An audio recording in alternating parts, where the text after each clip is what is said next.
So I recently picked up a pair of Sparco K Pole karting boots for sim racing. Direct from Sparco, I paid $120, and I found these to be a really great option for sim racing, and I just want to talk a little bit about them. Exterior design is very simple, straightforward. I get the black and gray pair here.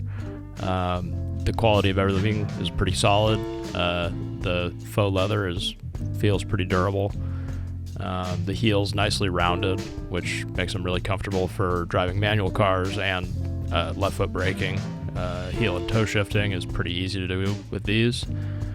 And overall, the stability of the shoe has helped me tremendously in my braking feel and performance, as well as my comfort, because I was having a lot of issues with weak-soled shoes, and these are very stiff. They don't deform. And they help multiply your force from your foot without actually kind of breaking at your ankle.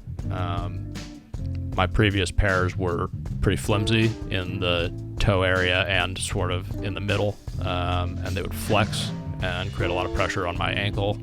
But these have been great. The cutouts at the backs and the material inside is really comfortable for doing all kinds of driving, manual, left foot braking, heel and toe shifting.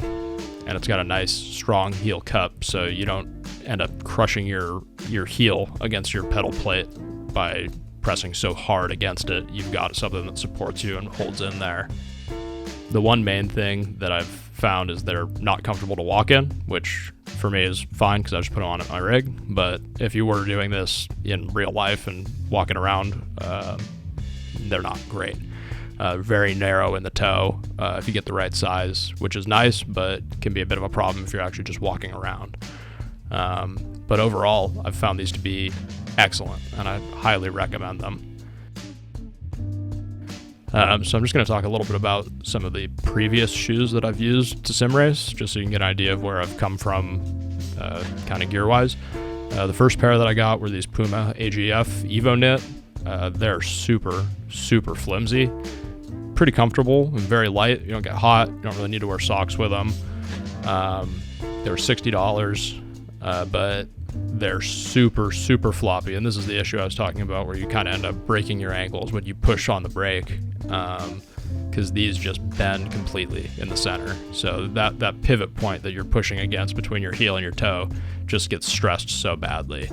If you've got a weaker set of pedals, it's probably fine, but these are just so flimsy to the point that, and the heel cup is relatively strong, but over time you start to feel that pain as you press against your pedal plate. That part of the where the tongue would be on a normal set of shoes kind of digs in when you manual shift as you blip the throttle, so I don't really recommend them.